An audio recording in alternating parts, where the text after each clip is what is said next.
Good morning. Hope you're having a great day. Hope you have an even better weekend.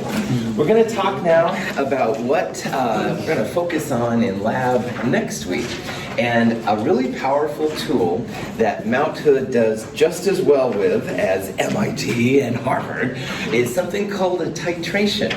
And using what's called a burette, which I'll show you in a little bit, you can actually do some research quality grade analysis on substances to figure it out. So these next parts, what we're going to do is talk about how molarity and the relationship of moles can be used with solutions. This is an example of a type of reaction, and we talked about some of this stuff the other day. This is oxalic acid, which is a weak acid. It reacts with sodium hydroxide in an acid-base reaction to make water and some kind of salt, which in this case is called sodium oxalate. But if you wanted to analyze this, like if you had like an unknown solution of oxalic acid, but you did have a known solution of sodium hydroxide, a titration would be the way to figure out like how much acid you had in your component.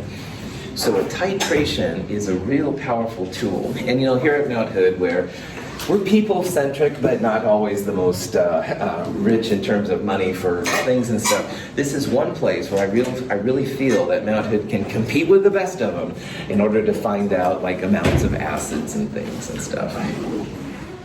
This is generally how a titration works, and this is what you will be doing next week in lab. This thing right here is the main part. It's called a burette.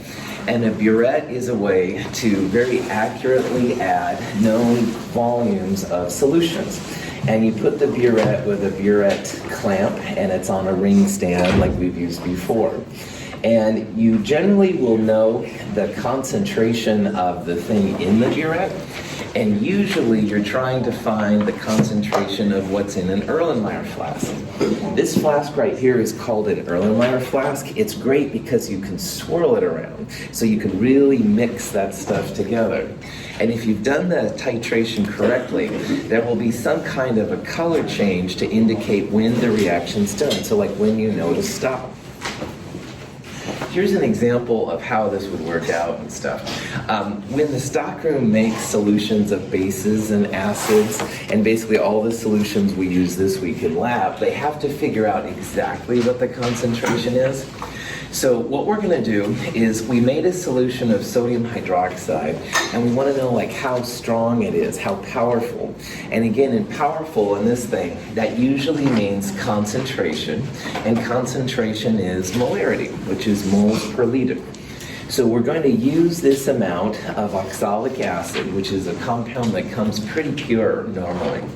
And we're going to add that much grams to this much water, and then we're basically going to see how much sodium hydroxide is required. And if we know the grams of what we're starting with, we can turn that into moles using the molar mass. Oxalic acid is what's called a diprotic acid, which means it has two acidic H pluses. So it's 2 sodium hydroxides per oxalic acid. And if we know how many moles of NaOH we've got, we'll divide it by the liters to find the molarity. How many milliliters in a liter? 1,000. Nice job. Thank you. Thank you, Joseph. You're the man. Yeah, 1,000 milliliters per liter. We're going to use that a lot. All right, so that's why I keep harping on it and stuff. You'll get sick of me saying it. I'll say it many times. Blah, blah, blah. Anyway, process, pretty chill. If you see grams, you got to go to moles. That's basically the name of the game. So this oxalic acid, when you add up all those atoms, 2 hydrogens, 2 carbons, 4 oxygens, 90.04 grams per mole. So you can figure out the moles of oxalic acid. The balanced equation down here is going to go from the oxalic acid to the sodium hydroxide. What will I multiply my moles of oxalic acid by to get the moles of sodium hydroxide? 2. Well done. Outstanding. So Joseph, once again, is speaking for all of you, and I know you're all dying to say it. But anyway, yeah, what Joseph saw, and what the rest of you I'm sure saw too, is that 1 mole of oxalic acid, which is what we have right here, is going to need 2 moles of sodium hydroxide. So the next step to go from oxalic acid to sodium hydroxide, that's where this balanced equation works out. So we'll multiply by 2. 2 over 1, again, comes directly from the balanced reaction. So what that means is that many grams of oxalic acid needed this many moles of sodium hydroxide. And we're after the concentration, which again is moles of sodium hydroxide divided by liters. So the last step, we'll just take that moles, we'll divide it by this number in liters. If you divide 35.62 by 1,000, you get 0.03562. 0.6642 moles per liter is the concentration of our sodium hydroxide. And again, with a burette, you can get 4 sig fig numbers out. Notice that the volume right here goes to the 100th, all right? And that's, I would argue, that's just as good as most of the institutions and stuff in the world. It's where, and again, if you just have that burette, then you can do these kind of analyses. Any questions on that? Okay, so let's say that you have that sodium hydroxide, that 0.6642, whatever number, moles per liter sodium hydroxide. And what we want to do is we want to find the amount of acid in an unknown. And somebody, I was talking with them, I don't think it was this week, but it might have been last week, but I can't remember what I had for breakfast this morning, so I'm probably not the best person to ask. But anyway, we were talking about apples, all right? And apples have funky stuff in them and stuff. And if it was you, you know what conversation I'm talking about. Apples, the seeds especially, have a lot of really interesting things in them. But apples do contain a compound called malic acid. And a little bit of acid in our diets is very normal. Most of the foods and things we drink are a little bit acidic. So malic acid, this is the formula. It reacts with sodium hydroxide. So notice that there's a 2 right there. That tells you that of the 6 hydrogens, 2 of them are acidic. All right, this is another diprotic acid like oxalic acid was. But anyway, then you make this thing, which is called sodium malate, and who cares about that, and some water. What we want to do here is we want to find out how much malic acid is in our apple. So we take an apple and we mash it up. We get 76.80 grams of apple. And we mash it down, we get the acid out, and it takes 34.56 milliliters of our 0.6642 molar sodium hydroxide solution we found just a little bit ago. We can use this information to calculate the percentage of malic acid in the apple. And this is kind of a cool thing. Now, apples don't have a lot of acid, right? When you bite into it, I don't think it's like burning your jaw or anything like that, right? But there is a little bit and stuff that makes it digestible and stuff like that. So we'll probably have a pretty small mass percent. We're looking for the grams of the pure malic acid in the top numerator. And on the bottom, we're going to put this number. That's the mass of the sample we started with. And that thing times 100% will give us our weight percent. And again, we should get a pretty small number, probably, but we'll see. So just like before, you've got to figure out moles. In the last example, we did the very familiar grams to moles conversion right away. A new part that you should start being familiar with is that if you have a volume and a molarity, that's another way to find moles, all right? Because if you take the 34.56 and turn it into liters, again, dividing by 1,000 like Joseph said, and then you multiply it by the moles per liter, the concentration of your sodium hydroxide, that's another way to find moles. So far in this class, I've said a lot of times, oh, if you see grams, turn them into moles. Well, now, if you have volume and concentration, that's another indicator that probably you want to turn it into moles as well. So in this problem, we use 34.56 milliliters of this concentration. This number is the number of moles we delivered in the 34.56 milliliters. And once we have moles of sodium hydroxide, we can turn the moles of sodium hydroxide into moles of malic acid. Now last time it was a 2-to-1 ratio, so we multiplied by 2. If we're going from sodium hydroxide to malic acid, what number are we going to use this time? 1 to 2, well done. It's 1/2, all right? Because what this says is that every mole of sodium hydroxide is in a 2-to-1 ratio with the malic acid. This thing is the malic acid. 2 goes in the bottom. You want to make sure that what you start with cancels out. The moles of the malic acid will be on top, so that times 1/2. This is the moles of the pure malic acid now in the apple. Questions on that?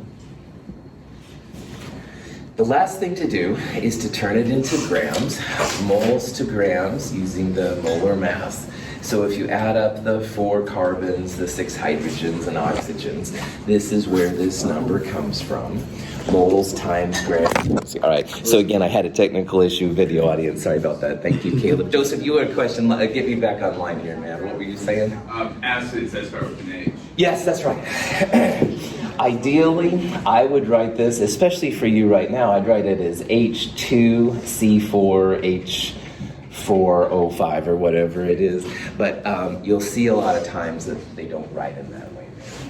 Acids have more utility sometimes than just the acidic acids, but I apologize and stuff for that, especially right now. Okay, so back to your regular scheduled programming. Sorry about the issue there. This is the grams of the pure malic acid. This is the grams of the apple. We're after the percent of acid in the apple. So what that means, grams of the good stuff, malic acid, divided by gram of the whole sample times 100%. Apple, 2.004% malic acid. So not too much, a little bit and stuff, but it helps in digestion. So in a titration, which is what we're going to do next week, you need to have a balanced reaction, and you usually look at the ratio between like a reactant and a second reactant. Sometimes it's reactant to product. But anyway, you can use the volume times molarity to find the moles. You can also use grams and molar mass to find the moles. So there's a lot of utility in these kind of things. So, cool. Now, the next thing we're going to talk about real briefly is a way that scientists use to talk about how much acid and how much base we're going to see is in a solution.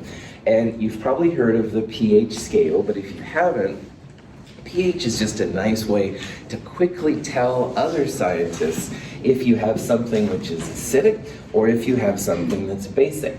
And the pH scale, most of the time, goes from about 0 to 14. And 7, right in the middle, is when you have a solution which is neutral, when you don't have any acid or base. And if you have a pH less than 7, that means you're going to have an acidic solution. If you have a pH larger than 7, then you're going to have something which is basic. So acids and bases are on a spectrum, all right? And if I said, my orange is pH 3.8, you'd say, aha, your orange is acidic, all right?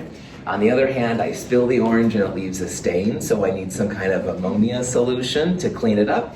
My ammonia has a pH 11, aha, that's a basic pH. Greater than 7 basic, less than 7 acidic. Technically, unless it's exactly 7, you won't have a neutral solution. In the real world, 6.9, 7.1 is probably pretty close to neutral, but technically less than 7 acidic, greater than 7 basic. So let's say that we have a cleaner different than ammonia, but same idea, and the pH is 9.46. Cleaning anything basically is a pain in the backside as far as I'm concerned, but entropy we'll talk about later. Anyway, what kind of pH range would you claim this would be? Do you think it's acidic, basic, neutral?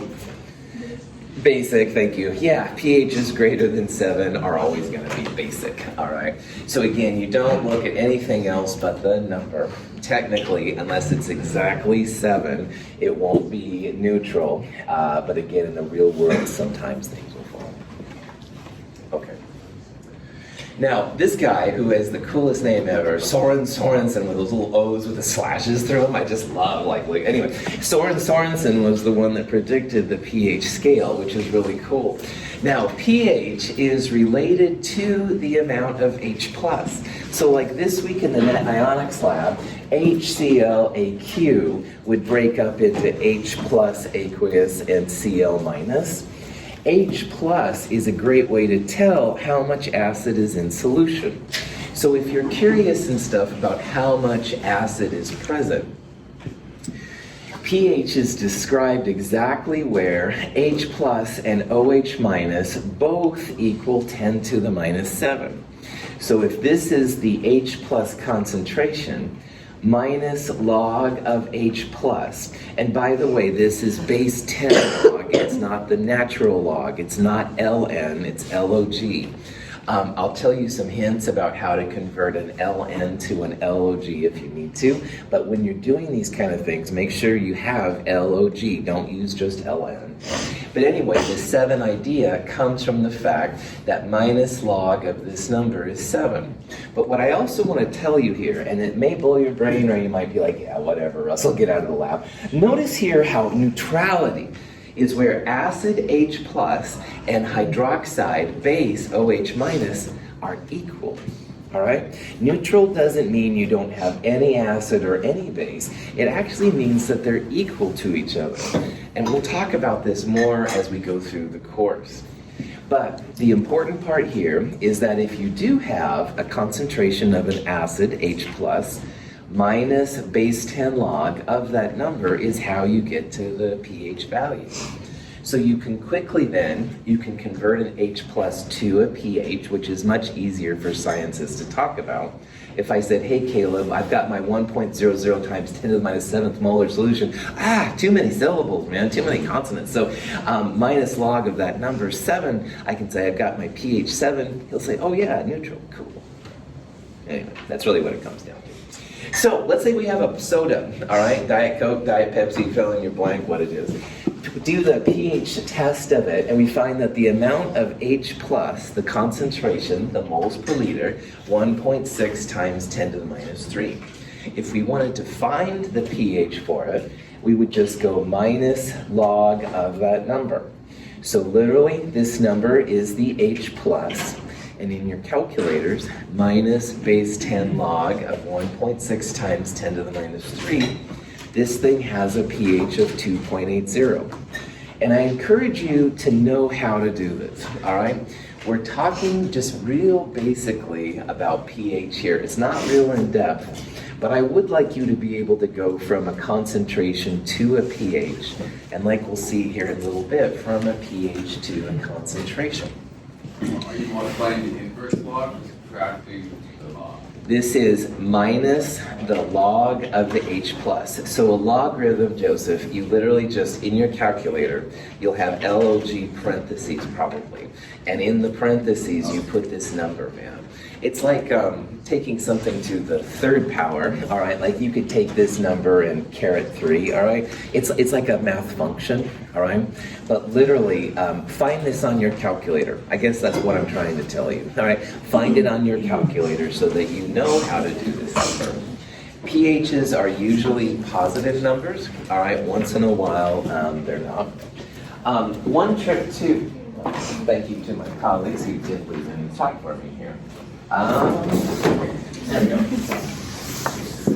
One trick if you don't have an LOG button on your calculator, if you went natural log 1.6 times 10 to the minus 3 divided by natural log of 10, this is another way to put in base 10 log of 1.6 times 10 to the minus 3. So if you went minus both of those would be equivalent ways to find pH. I would prefer that you have this one ready to rock and roll. We'll do a lot of it, all right? But on the other hand, if you don't want to look up the LOG and the functions, and I dig it with the calculators, natural log of the number divided by natural log of 10 is an alternative way to find LOG, all right? So there's more than one way to do these kind of things. Questions? Yeah. So I plugged into my calculator, I get a big decimal. Do you want us to round up to the nearest 10? Or what number do you use? So you went minus log of this and you got a decimal? Yeah, but it was super close to 2.8. So what was your number? Like 2.79. It's 2.7958. What do you do with, you drop it after the 9. Does that mean you round up to the 5? Yeah, you got 2.80. Yeah, so we're going to see that by sig figs, this is 2 digits past the pH. That's something we'll talk about in the spring more, all right? But if you can get 2.795 whatever, and you rounded it to the hundreds, that would be 2.80. Good. I'm going to be gentle with sig figs and logarithms. That's another beast that we'll talk about in the spring. But as long as you can get at least 2.795, I'm totally happy. So just to clarify, even if it is negative, you still want to write it as positive? So yeah, so it's minus the negative 2.80, so it does come out to be positive, Okay, that's cool. right. It's rare, although not impossible, to have negative pHs. In our class, it should be positive. Okay, cool. Let's try it out. Here's the concentration of an acid. This is like the H plus concentration, 0.030. See if you can use this information to find the pH. If you have a calculator with LOG on it, minus LOG 0.030 should come out to one of those. If your calculator just has natural log, then minus natural log 0.030 divided by natural log of 10 should also get you to the right number, and either way is cool. If you did it right, 1.52. It is absolutely okay in my classes to have 2 or more calculators in front of you. The TI 8384 I think has LOG, but the 89s and Inspires don't, or something like that. And it's totally fine if you want to have 2 calculators for you, one for just LOG and the other one for other things. That's cool too. Yeah, Tim. This one that's on the board, the negative goes on top. Yeah, or I would put, it maybe the easiest one would just have negative and then parentheses, all of that. Is that cool? Yeah, right. Because I didn't turn it on, sorry. I get that. I just turned the thing on, my apologies, Brianna, thank you for really, it's definitely one of those days. Yeah. For the Inspire, it does have a log for the Oh, good. Then you're set up, man. That's really good. So find your own path through the woods, and Eric, that's the ultimate way right there. Cool, but you can't use a phone calculator on my quizzes or exams. So find an alternate path, man. Yeah, I'm not super pleased by that. Yeah, good. Sorry. All right. This is called a pH probe, and it's actually something we'll use in the spring a little bit. You can literally place it into a solution to tell what the pH is. And if you do this for Diet Coke or most of the diet sodas, their pHs are less than 7. So if the pH is less than 7, does that mean you're drinking something that's acidic, basic, or neutral? Acidic, that's right. Most of what we drink and eat is acidic, and most of the cleaners are basic. How acidic is it, Dr. Russell? Excellent question. You can take a pH and find the concentration of the H+. And this is the alternate kind of thing to do. So if you have a pH of 3.12 and you want to find the concentration of the acid, which is the H+ moles per liter, put the negative on the other side. So log of H+ equals negative pH. And in the logarithm world, to get rid of the LOG button, you use what's called the anti-log. It's 10 to the power of something. 10 to the power of log H+. The 10 and the log cancel out, and you end up with just H+. On this side, if you do it to the left, you have to do it to the right. So on the right side, you go 10 to the power of, negative pH. Now this is something that all your calculators should be able to do. You can go 10 caret negative 3.12. That's like taking 10 to the minus 3.12. And if you do that and stuff, 7.6 times 10 to the minus 4 moles per liter is the number you should get. And again, you can do this on any calculator, whether it has the log or the ln stuff. You just go 10 caret negative 3.12. Questions on that? I got a weird the same number.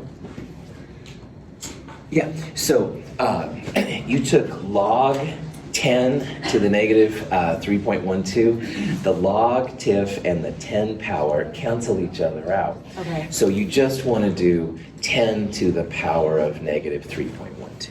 Oh, I see. Don't do the log. Okay. Yeah, good. How many of you have seen, and I don't care if you have or not, but how many have you seen logs in math classes?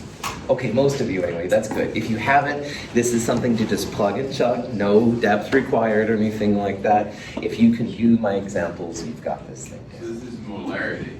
Yes, that's right. Find the moles. That's right. You're converting the molarity of H plus into pH, or a pH in this example back into molarity. Right on. So this is really handy when it comes to chemistry.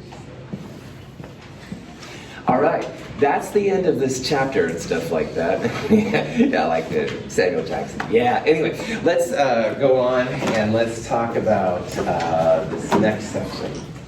This next section is very relevant.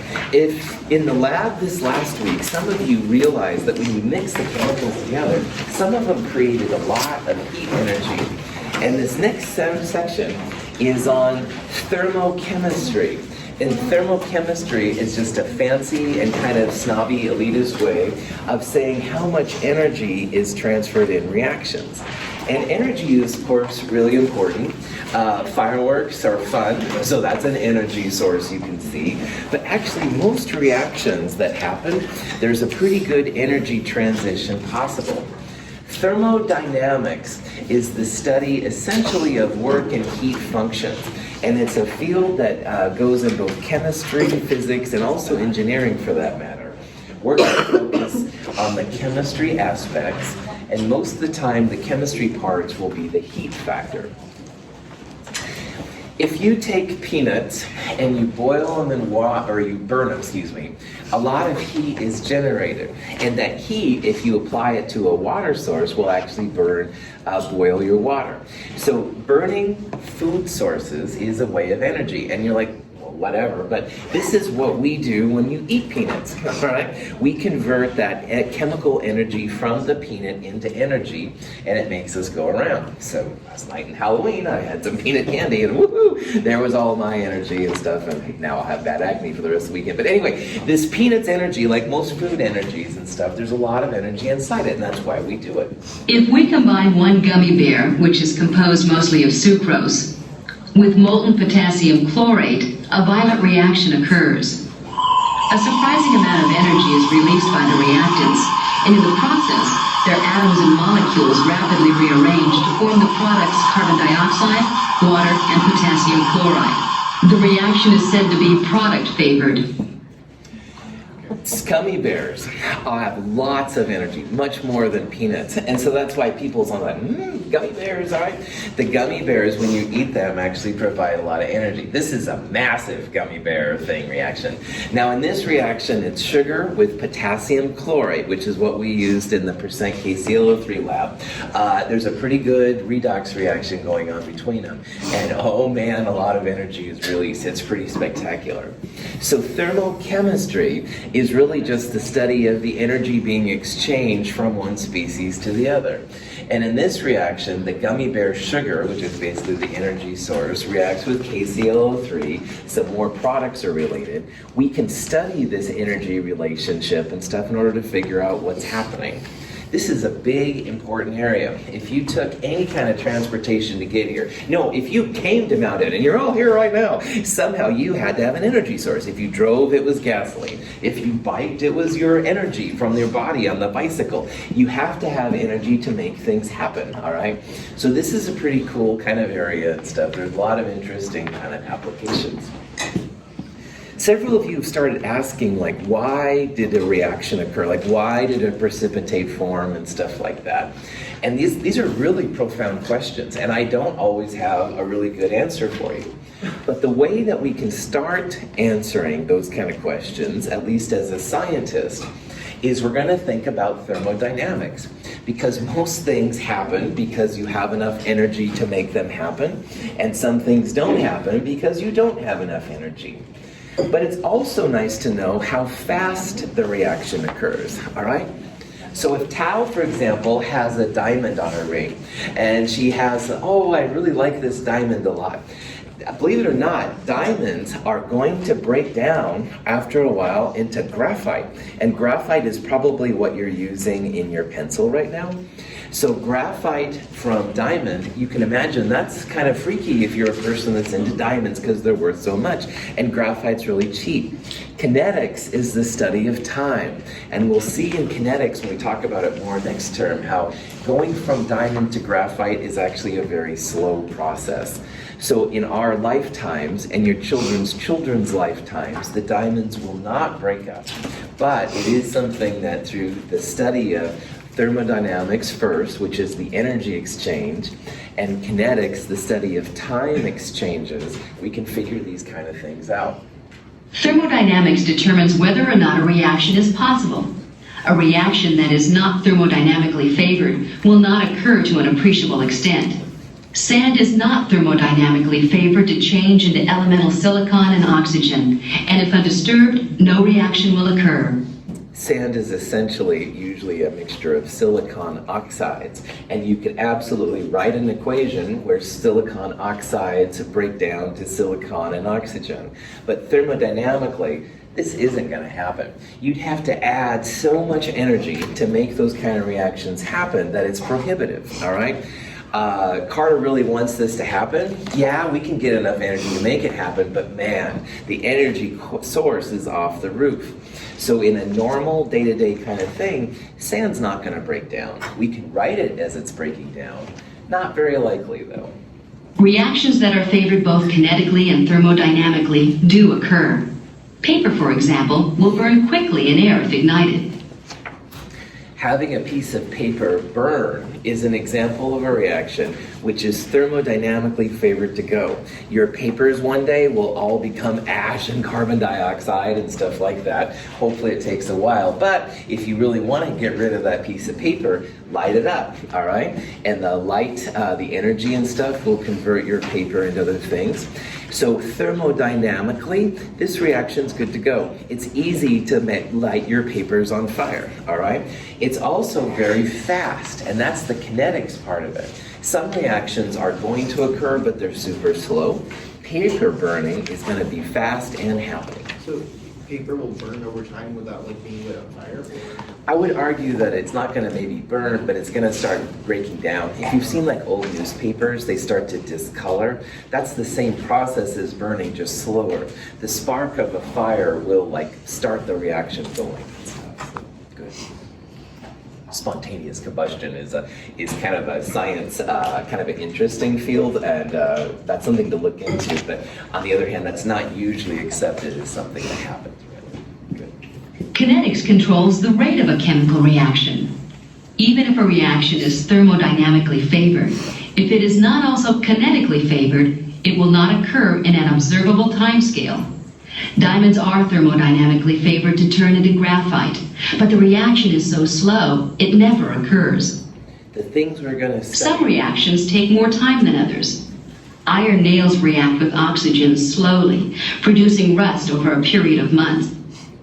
So diamonds will break down to graphite, and I'll show you the calculations later how this works out. So what that means is thermodynamics says one day all your diamonds are going to go to graphite, but you don't have to go sell them anytime soon. It's a very, very slow reaction.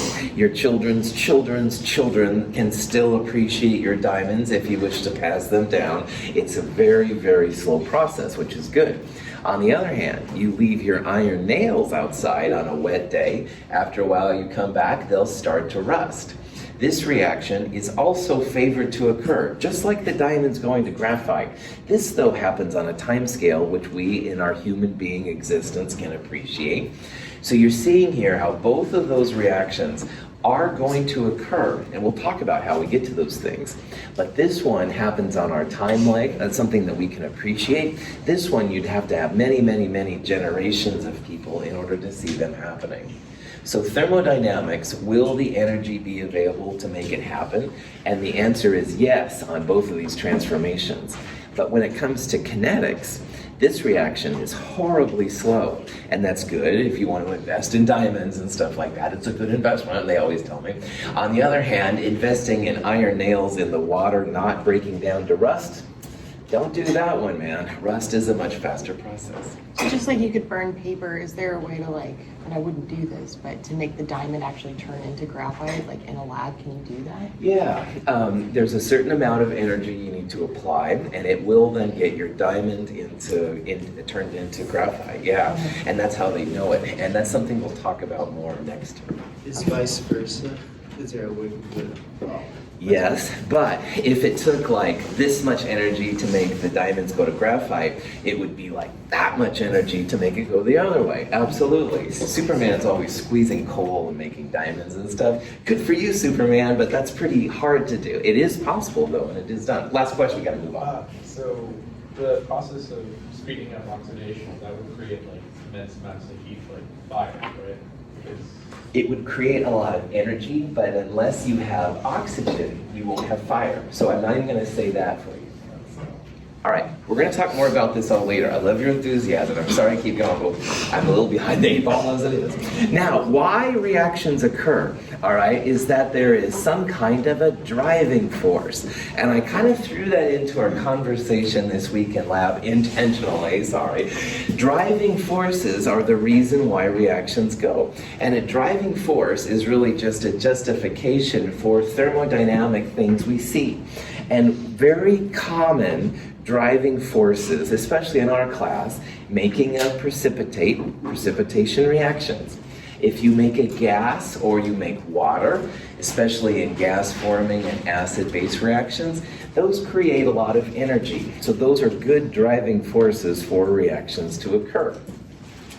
Another one, which we didn't talk about this week, but is also very relevant, is electron transfer. And this is redox reactions. You can have redox reactions, which are good to go. My batteries and my remote control, they have a driving force to go from one side to the other, which is what allows me to make this happen. All of these driving forces are just justifications for the energy transferring going on. And that's what we're going to kind of dig into as we go through this section. There's a conservation of mass we talked about, which is why we're balancing reactions. There's also the conservation of energy. And this is one of the big, big laws when it comes to thermodynamics. And the conservation of energy just says the total energy of your reaction is not going to change before and after. And that seems a little counterintuitive here at first. But what's happening anytime you have a reaction is you have some energy as work and some energy as heat. So work is the ability to move things, if you will, and heat is, of course, heat energy, which is closer to burning, like what Matthew brought out. In a reaction, you have a change of the energy, all right? It may be work to work, it might be heat to heat, it might be heat to work, etc., but you're just changing the things. And this is similar to in the law of mass action. We didn't create or destroy any atoms, we accounted for them. Now we're going to account for the energy that happens. This is the first law of thermodynamics, and it's really important to chemistry, because if you understand thermodynamics, then you can start justifying like why reactions occur and why they don't occur. Thermodynamics. Energy cannot be created or destroyed. It only changes states. So I had to throw another Star Trek clip in there, my apologies, but anyway, this is Star Trek Discovery again. He mentioned thermodynamics. So anyway, thermodynamics, just about energy transference. Let's talk about how scientists measure these energy changes. This guy, who has the coolest beard of all the chemists I'll be talking about, named is James Joule. And Joule was a dude that did a lot of meticulous kind of measurements on heat energy. But anyway, there's a unit of energy called a calorie. And calorie, which has a little c cal, is the heat required to raise water, 1 gram of water, by 1 degree Celsius. Now, in science, it makes a big difference if your calorie has a little c or if your calorie has a big C. But I call this calorie the science calorie. And this is a way that you can measure heat exchange. So if your 1 gram of water goes up by 1 degree Celsius, you have transferred a calorie of energy to it. Now, just like 1,000 meters is a kilometer, 1,000 calories is a kilocalorie. And a lot of times kilocalories are listed as kcal. And I bring this up because unfortunately, kilocalorie in the United States is also called a food calorie. And a food calorie technically has a capital C. So notice that there's a little c and there's a big C calorie. And the food calorie, and this is what you look at on the back of your labels and stuff like that. A food calorie is 1,000 science calories or a kilocalorie. Sometimes if you've seen pictures of pop cans in Australia, they will usually use kilocalories for their units of measurement for heat for food instead of food calories. Those are very confusing units. So what we're going to do instead in our majors level big kids class is we're going to use what's called the joule. And the joule is kind of the science standard of energy units.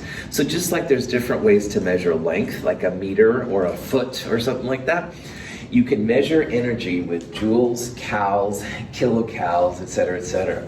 And we're going to use the joule in this class, named after good old James Joule. 4.184 is going to be a number you want to know / memorize, all right? This is going to be a number we're going to use a lot, and there's 2 important uses for it. The first use is right here. There's 4.184 joules in a calorie, a science calorie. And once in a while, especially in the Chem 100 class, they use the science calorie. If you want to translate some number that they have into units that you can actually use in calculations, that's going to be a good thing. A kilojoule, all right, kilojoules has abbreviation K capital J. So that would be 1,000 regular joules in a kilojoule. Cool. There's types of energy that we need to talk about too. Energy is a fascinating thing, and we're kind of putting our foot into physics here a little bit. So if you've seen physics, you've probably seen this.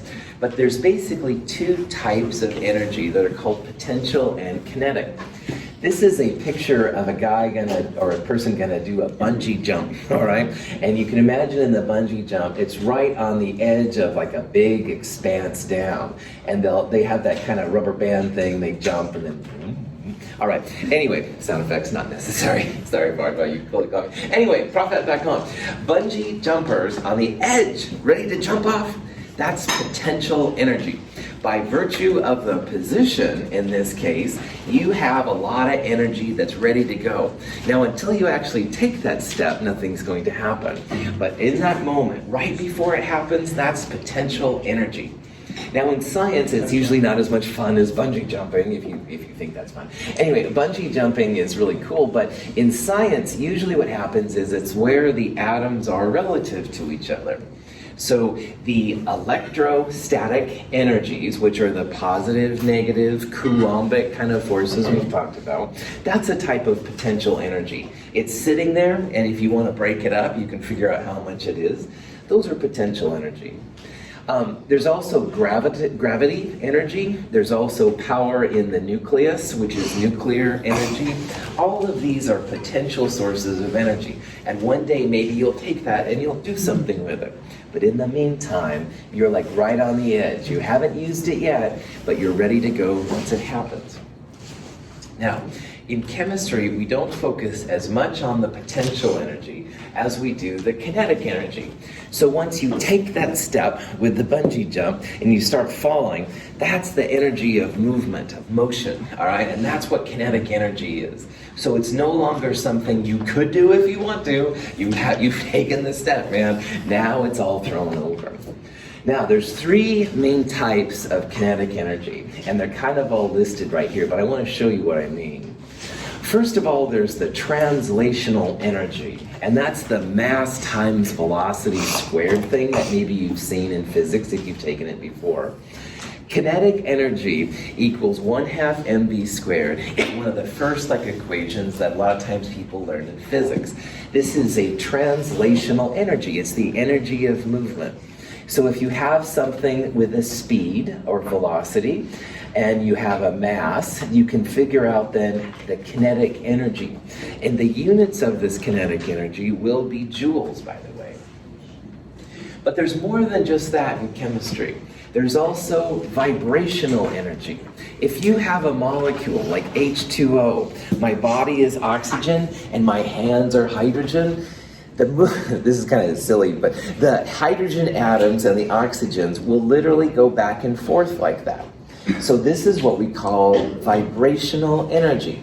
And unless you are at 0 Kelvin, this movement is going on all the time. But there's more. There's also rotational energy. So bear with your nerdy instructor while he does a little dance here.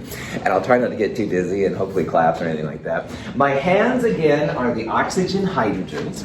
But I'm now not only vibrating, I'm also rotating. And if you couple that with the energy of movement, and I'm definitely starting to get dizzy now, but anyway, hopefully you get it. These are the three, I gotta stop that. Those are the three types of energy that we oftentimes see. And this is gonna be kind of cool. All of them depend on temperature. If it was cold outside, I wouldn't do this for very long. It's warmer in here, so I can do it. We're gonna see how temperature is important. Alex, you had a question. Thanks for doing it. I wanted to ask, so velocity of the small v for showing that volume would be a big v, right? Yes, that's the convention. That's right. You can also see it from the units. Velocity will be something like meters per second, and the volume is volume. That's a good call.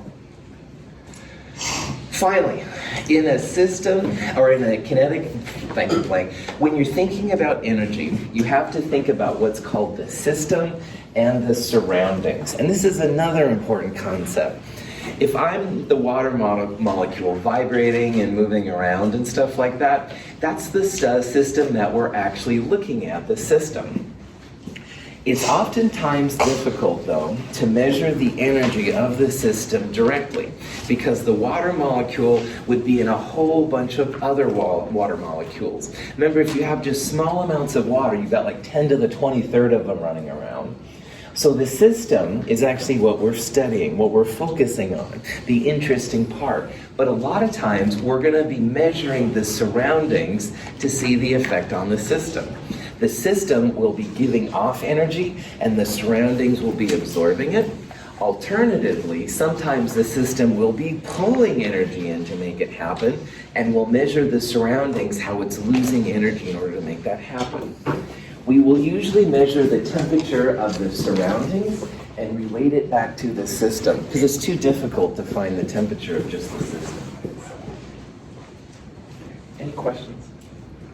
Okay, this is a good place to stop. We'll do more of this on Monday. Have a wonderful weekend.